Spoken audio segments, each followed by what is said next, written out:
Good morning gentleman. आप सब लोगों को स्वतंत्रता दिवस की हार्दिक शुभकामनाएं। Last couple of videos we have talked about many theories, just like on values, morality, ethics, emotional intelligence, then triggers, situations. You may be wondering why these theories are important. You go to any academy where SSB will be taught, they will tell you all what is happening in me, that is the TAT, WT, SRT, GQ, and interviewing officer techniques. And they will, you will probably perform those particular jobs. So it gives you on the on hands training. At least some information what is available. But generally SSB it has been there for so many years. Technique has been the same. There is no change. Why is it then? Out of so many people who have got a scholarly high level, they have passed the written UPSC examination, but they are not able to make it in SSB. Why? It's not that they are bad. It's not that they can't make it. Because what subs are looking around for is an average candidate who can become an average officer after training. So we are not looking for extraordinary people. What makes the difference? Now, gentlemen, SSB is supposed to be the test of personality. So until and unless you understand what personality is, how personality has developed, and what are the factors which affect our personality, whatever you try and do, you may be one of the best person available, but you will find difficult to show your personality. And as a result, in spite of the fact that you are one of the best of the person available on the as a candidate, you may not still make it. Secondly, there is a competition, gentlemen. Out of 5 odd lakhs people who appear, candidate who appear for NDA, hardly 300, 400 people have to make it.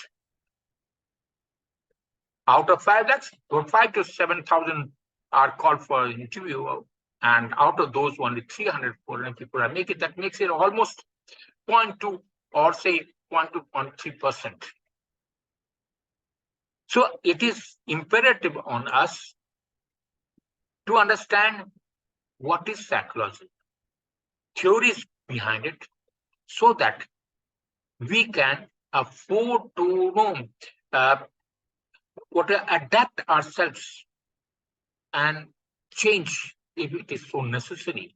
So today, I would try and talk on why psychological theory is necessary if you want to pass not only SSB, any interview. As a matter of fact, it is a life skill.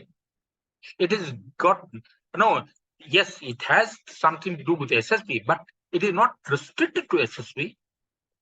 It is useful in any walk of life because that is what the psychology does. So what we would try and discuss today, why psychology and why theory of psychology important for doing well in our SSB or any interview. Okay. Now, psychology is a science. Psychology is a science or something else. Now let's understand first.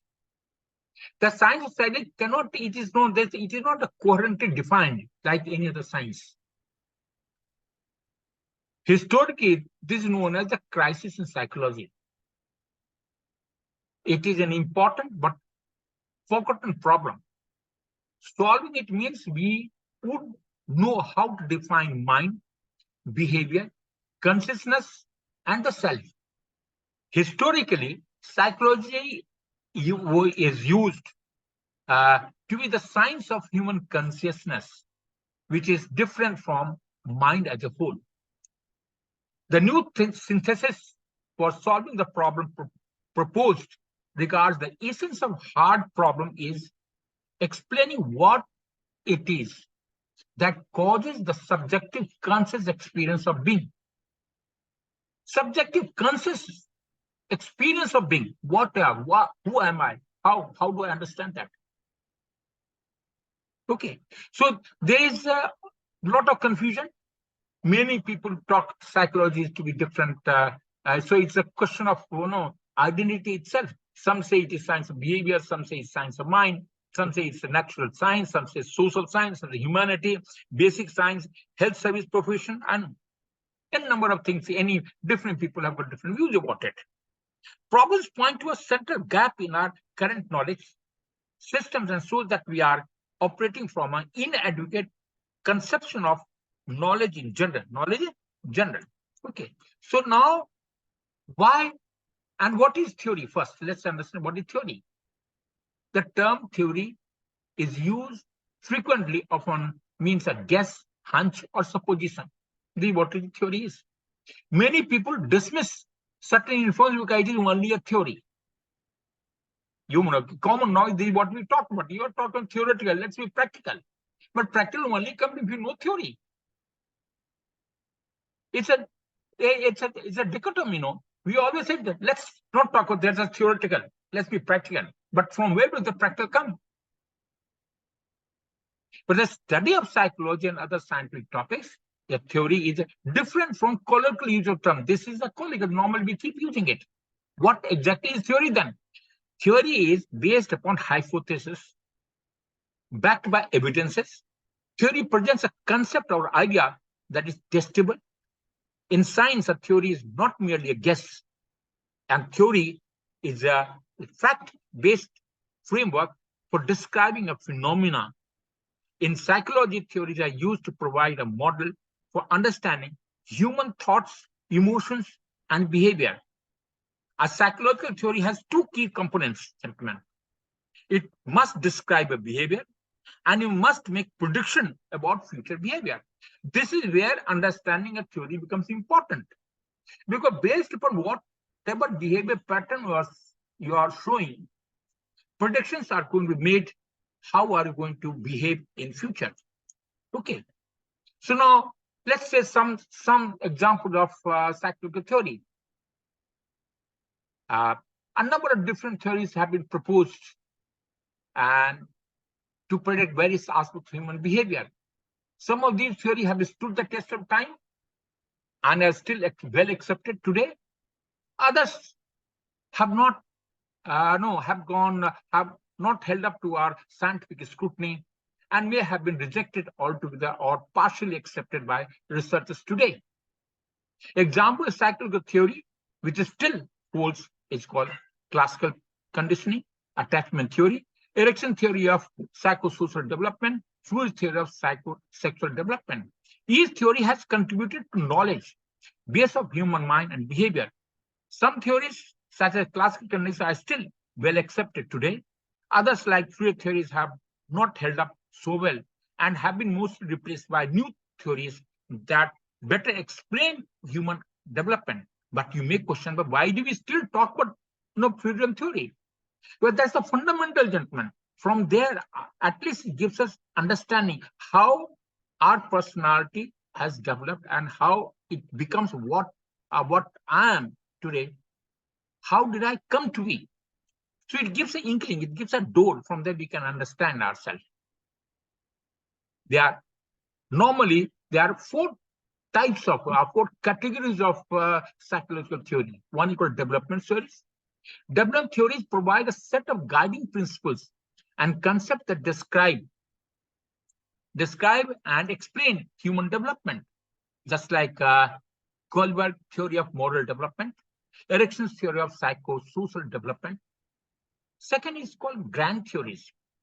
Grand theories are those comprehensive ideas often proposed by major thinkers such as Simon Freud, who is supposed to be the father of psychology, Erik Erikson, Jean Piaget.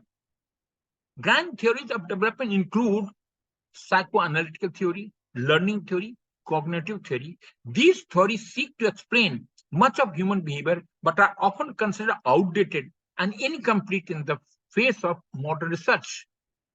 Psychologists and researchers often use grand theory as a basis for exploration, but consider smaller theories and recent research as well. So they are from there, they are exploiting, they are trying to develop from whatever is known to us from the grand theories. Okay. Next comes in, they call mini theories. Mini theories describe a small, very particular aspect of development. A mini theory might explain related nerve behavior, such as self-esteem is how is self-esteem formed, childhood socialization. These theories are rooted in the ideas established by grand theories, and they do not seek to describe and explain the whole human behavior and growth. Lastly, fourth is called emergent theories. Emergent theories are those that have been created relatively recently and are often formed by systematically combining various mini theories. These theories often draw on research and ideas from many different disciplines, but are not as broad or as far-reaching as grand theories. Example is the socio-culture theory proposed by Lev Vygotsky is a good example of emergent theory of development.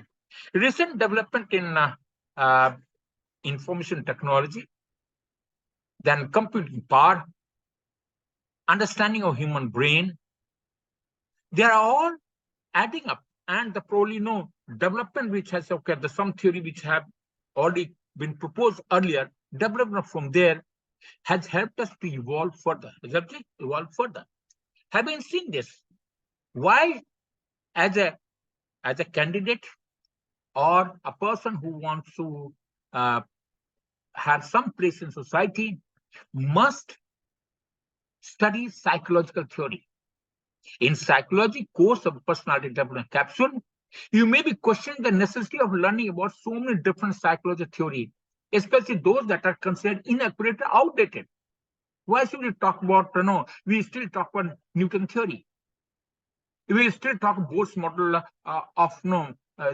Bohr's model of atom. That so many development has taken place. But why do we still talk about it? Because that is the fundamental. However, all these theories provide valuable information about the history of psychology, the progression of thought on a particular topic, and deeper understanding of current theories. And if you understand that, then only you will be in a position to appreciate what is happening now. So it is the base. It is the base from which structure or the building is being built up. By understanding how thinking has progressed, you can get a better idea not only of where psychology has been, but where it might be going in future. It also helps one to understand one's own failures in terms of environment, genetics, lost or frittered away opportunities, and maybe motivation to make up lost ground using own strength. These theories help an individual to identify own strengths and weaknesses so that he can exploit his strength to sweep away weaknesses and develop. And let's say, very simple thing I'm talking about. Let's say today we talk about narrative identity. If this theory simply talks about it, that you should be able to go back to your history, your past experience, small stories of your life, and then redefine those in the present. Why did you fail or why did you succeed then? And then make if you rewrite those stories of your past, you will make your own identity based upon which you can plan for future and work in the present. I always say, भूत को देखकर भविष्य को बनाने के लिए वर्तमान में कार्य करें. So unless we understand the theories of psychology, understanding and going about doing only TAT, writing stories and writing WAT and SRTs is not going to help you. You must understand why. Why am I writing the story? What is expected of it? How can it be interpreted? Can I afford to understand my weaknesses? Can I afford to develop on those weaknesses? Can I, if I must something in my strength, can I work my strength to become more and more stronger, to become better and better? So these are things which are understanding. So merely writing a story, WAT and SRT, and probably just going through what is G2 task, which say I have got 1 acre of land and keep doing. How many times will you do it? It is just the mind, thought process which is important. Even in interview, what are you going to talk about? You have to he only ask you questions about the past. What have you done?